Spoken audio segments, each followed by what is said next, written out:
নমস্কার বন্ধুরা, easy cooking blog video থেকে আপনাদের স্বাগতম। আমি আজকে হাঁসের মাংস কষা রান্না করে দেখাবো। চলুন শুরু করা যাক। আমি এখানে 1.5 কেজি হাঁসের মাংস নিয়ে নিয়েছি। মাংসটা ভালো করে ধুয়ে পরিষ্কার করে নিয়ে নিয়েছি। চলুন শুরু করা যাক। আপনারা এইভাবে হাঁসের মাংস কষা রান্না করে খেয়ে দেখবেন, অনেক সুস্বাদু ও ভালো লাগে।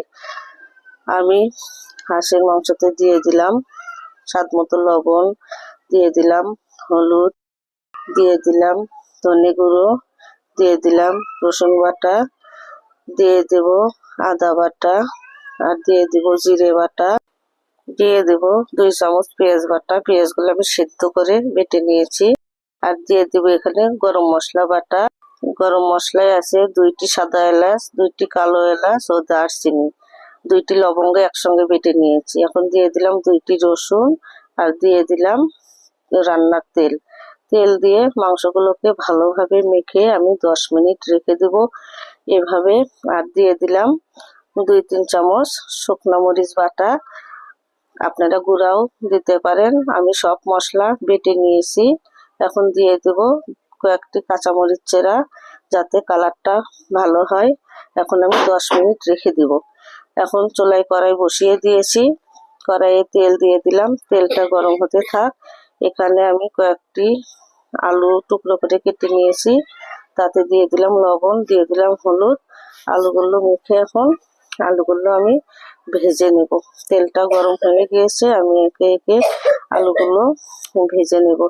বন্ধুরা, এইভাবে মাংস মেখে রেখে দিলে মাংসর ভেতরে ঝাল লবণ ঢুকে যায় এবং খেতেও ভালো লাগে। হাঁসের মাংস শক্ত, এভাবে রান্না করলে অনেক মজা হয়। আর কষানো মাংস অবশ্যই ভালো লাগে। আপনারাও এভাবে রান্না করে খেয়ে দেখবেন, অনেক ভালো হয়। বিয়ে বাড়ির মাংসকেও হার মানাবে। এখন আলুগুলো ভাজা হয়ে গিয়েছে, আলুগুলো আমি তুলে নিলাম।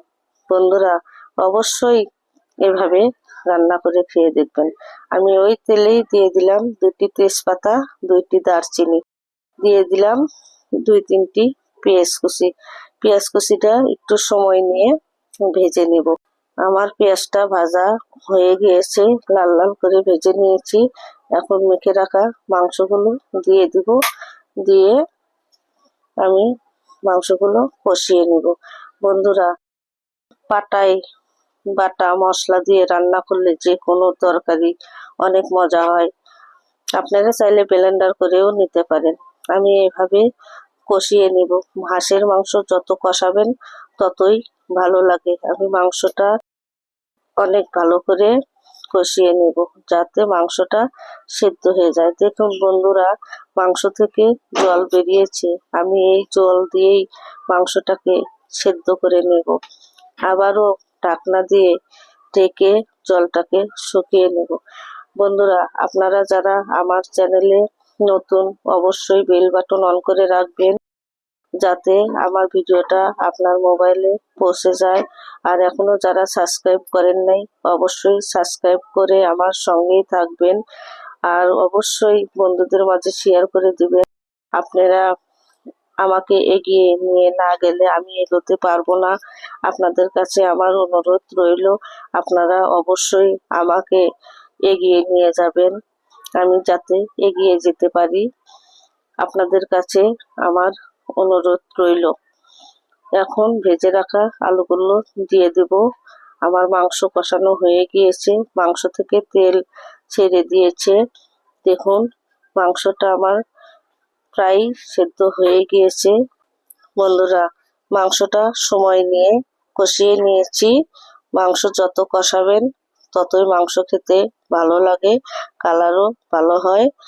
আর আমি সব মশলা দিয়ে দিয়েছি, আর কোনো মশলা দেব না। এখন ওই পাত্রটি ধুয়ে জল দিয়ে দিলাম। আমার বেশি জল লাগবে না, কারণ কষাতেই মাংস সেদ্ধ হয়ে গিয়েছে।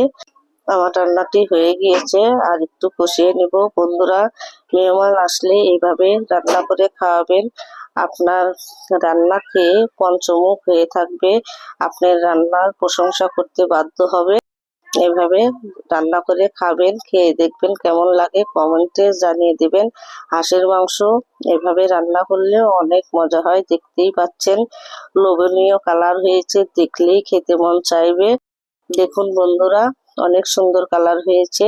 আমার হাঁসের মাংস রেসিপিটি যদি আপনাদের ভালো লেগে থাকে অবশ্যই কমেন্টে জানিয়ে দিবেন, বন্ধুদের মাঝে বেশি বেশি শেয়ার করে দিবেন। অবশ্যই লাইক সাবস্ক্রাইব করতে ভুলবেন না, লাইক সাবস্ক্রাইব করে আমার সঙ্গে থাকবেন। আর ইজি কুকিং ব্লগ ভিডিও অবশ্যই দেখবেন। আপনাদের মূল্যবান সময় নষ্ট করে ভিডিওটি দেখার জন্য অনেক অনেক ধন্যবাদ। আবারও নিয়ে আসবো নতুন কোনো রেসিপি। সুস্থ থাকুন, ভালো থাকুন, সবাইকে সুস্থ রাখুন। ধন্যবাদ সবাইকে।